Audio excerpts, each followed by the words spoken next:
Greg Collins, Substitute Teachers Lounge. It is February 6, 2024, episode 246. You guys have accused me of being a Pollyanna, that I would never talk about things that have gone wrong, and that I always look on the bright side of everything. Well, I do try to do that, but today's episode is going to be more solemn. I feel like it's time to talk about something that happened to me in recent history. I won't be any more specific than that, but I will call it the worst substitute teacher day I ever had, and it made me quit.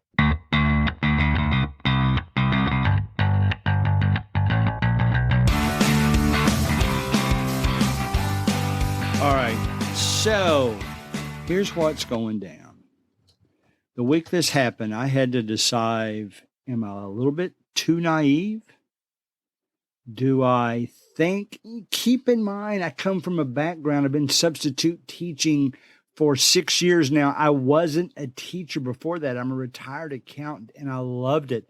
I loved it when the seniors on my volleyball team, last year, I'm going to sub them. Last year, I'm going to work with them in volleyball, and they went out of their way to spoil me during the season. They bought me a shirt. They bought me, gifts throughout the season. They spoke about me as they were on their senior night. So I was spoiled in that regard. I wanted all students to be like them. I wanted all students to like me. It hurt me when students did not like me. I loved coming in one day when I had the students in the past and them excited, them saying, "Hey, Mr. Collins is here today." And when I then encounter what I will classify as my worst substitute teaching day ever, I started to say the worst class ever. And I'm thinking, that's too harsh under any circumstances. I'm going to call it the worst day ever. I'm going to tell you what I did as a result. I'll let you be thinking about what I did. I gave a little bit of it away in the opening. I talked about quitting, which I did, but I'll talk about here in a moment. Did I shoot to find something positive about that class, or did I give up on them? We're going to talk about that. Maybe I'm naive. I mentioned naive. Maybe I'm naive to think that I'm not going to have any problems. Maybe I'm naive to think that we live in an area of the country where we don't have to face issues that maybe other schools, even 100 miles away from me might be facing. Maybe I think I don't ever have to do that. But let me describe what happened, and you can make up your own decisions whether I made the right decision or not. I'll tell you why I made the decision I did. I say that, humbly is the wrong word, but I say that knowing that some of the students who are probably going to speculate that I'm talking about them are listening right now. So I've got to take all that into consideration. I'm still going to tell the truth. I'm still going to tell how it made me feel, and we'll go from there. But sometimes you just come across a class that will not cooperate at all. It's not that every student in the class is being disrespectful or even defiant. It's more, they're just ignoring everything you say. It's like they could care less anything you say. Part of it might be that I think this particular class personally had too many students in it, too many students that had resources available that they could immediately go to and just tune out everything else. Too many students that had become good at doing things in the classroom instead of working on their work, and have figured out ways to hide it. I'm not going to say too much about them in that respect, because that was done when I was in school. We just didn't have computers to do it with. We found out ways to do things. I've told you the story before. I found out ways to listen to a baseball game while I was in class and hiding it from the teacher. I did that. Didn't get in trouble for it, but didn't get in trouble for it because I didn't get caught. This particular day, though, everything in this class was challenging. Nobody listened to me. I'm used to people listening to me. I'm used to people enjoying that I'm there. If they no longer enjoy it, why should I be there? I told the teacher, and the teacher asked me, I told the teacher that I didn't use the word quit, but I did say I wouldn't be back substituting that class again. In fact, in my heart, I probably won't go back to that school for a long time, maybe not the rest of the school year, because I thought the behavior was so bad. So, especially given what I'm used to, maybe that's the best way to say it. It was so bad in comparison to all of the other classes I've had this year that I kind of gave up on them. And I said, I'm not going to come back, and I'm not going to come back to the school possibly because I don't want to see those students in the hallway. I don't even want to have to deal with them there. So that's how bad it was. Maybe you think I overreacted, and it's okay if you did. I'll tell you why I reacted this way. You've got to react in whatever way you want to, given similar circumstances.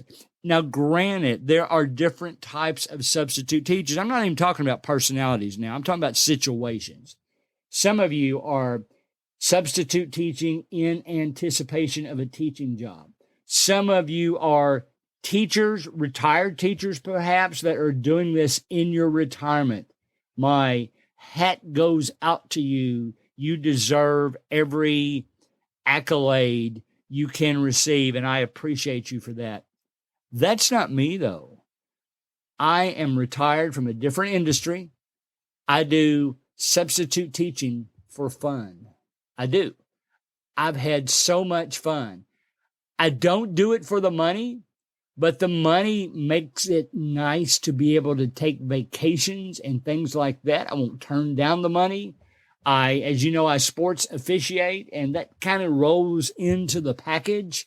But here's my point of all this. I do this for fun. Not all of you are in that situation, but I do this for fun. So, if I'm not having fun, why do I continue to do it? Now, I haven't quit being a substitute teacher. I've quit that situation. I've quit that school for a little while. It's a great school. In fact, I'll be honest with you, one of the best classes I've ever encountered in 6 years is also a part of this school. So it's kind of a catch-22 is the wrong phrase. What phrase am I looking for? It's a unique situation. And it was a situation where kids kind of fed off of each other, when it was almost as if when they could see that they were getting on my nerves, they relished in it. They enjoyed it. But I've got to tell them, if any of them are listening, the reason I'm not coming back to your class is you took the fun out of it from me. You basically ignored everything I was saying. And if I'm just doing this for fun and I've got other schools to choose from, not to say that couldn't happen there too, it just never happened to this degree before. If I'm not having fun anymore, I'm not going to do it anymore, because that's why I was doing it. Substitute teaching has been so much fun for me in comparison to my previous job of accounting. Sorry, accountants, but that's the way it was for me personally. I love numbers. Don't particularly like accounting. It was my career. I did the best I could. I don't think I was the best accountant in the world, but I did what I was told to do and did the best I could. But now that I'm in this situation, I have to decide for myself what I want to do. It made me think of now, the same week that this happened, I went to a different school, and I could tell that maybe I was less tolerant of things I was at least partially tolerant of before. I don't want to say heated up because that sounds like I got really mad, but I became less tolerant of things going on in the classroom. It's kind of like an old story. Back years ago when my wife brought a cat into the home and it was cute. She then left that night to go on a trip. It was a church-related trip with some ladies, and lo and behold, I ended up in the emergency room with an emergency room with an allergy attack that night. And my allergist ended up telling me because of that one situation, it sensitized me to be allergic to other things now that I wasn't allergic to before that happened. So this kind of reminds me of that a little bit. It's almost like I have changed. This class made me change. Anytime student challenges me now, before I would give them second chances. I would give them the benefit of the doubt. I would try my best. I don't know what's going on in their family. They shouldn't bring it to school, but still you have to be sympathetic, empathetic, whatever the correct words are for that, and try to do your best to put them in a learning environment. So I did that before. I can tell that I have changed now. So all of the other podcast episodes that you've listened to where I laid out, this is what happened. This is how I reacted. This is how I corrected. Well, I'm not sure I have that today. I'm saying I encountered a class. I didn't enjoy it. I removed that class from my future. I will not be going back to that class again. Now, are there individual students in that class that were great? Yes. That was such a small group of that class. It was almost like I couldn't even deal with them properly because I had to deal with the others.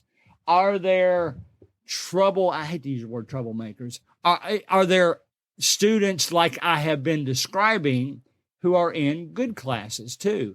Of course there is. Sometimes they're easy to deal with that way. This particular class that I've been talking about had so many of them in the same class. It was overwhelming to the point that I don't have to put myself in that situation.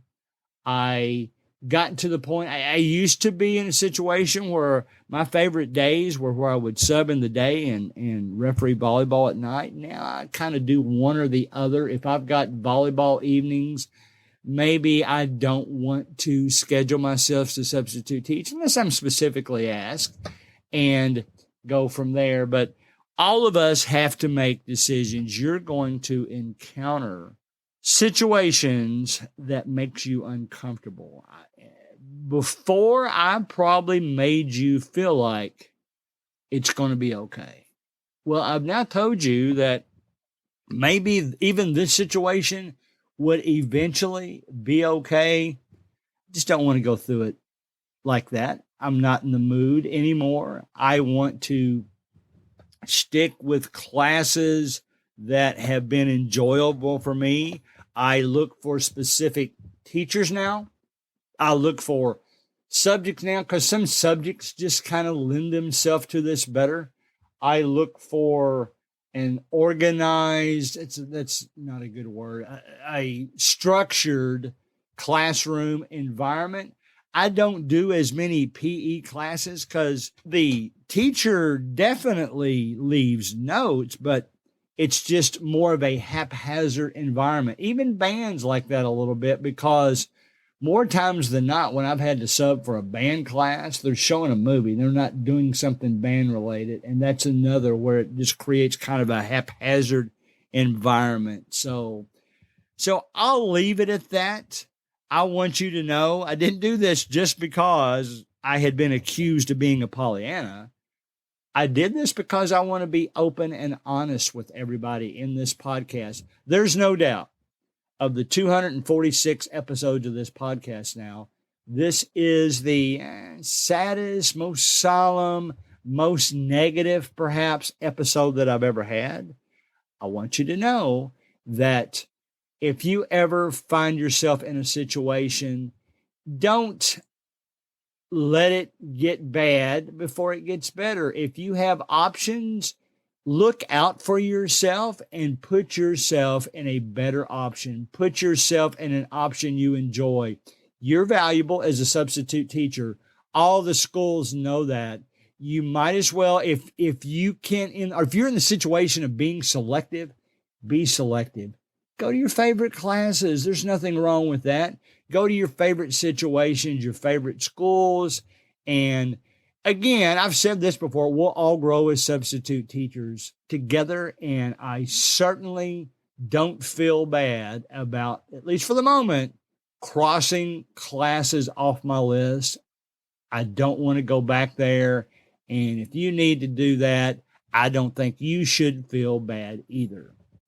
As we close, always remember that you can email your questions to gregcollinssubstitute@gmail.com. Please join our Facebook group, Substitute Teachers Lounge, where we'll share ideas and thoughts about each week's show. See you next week.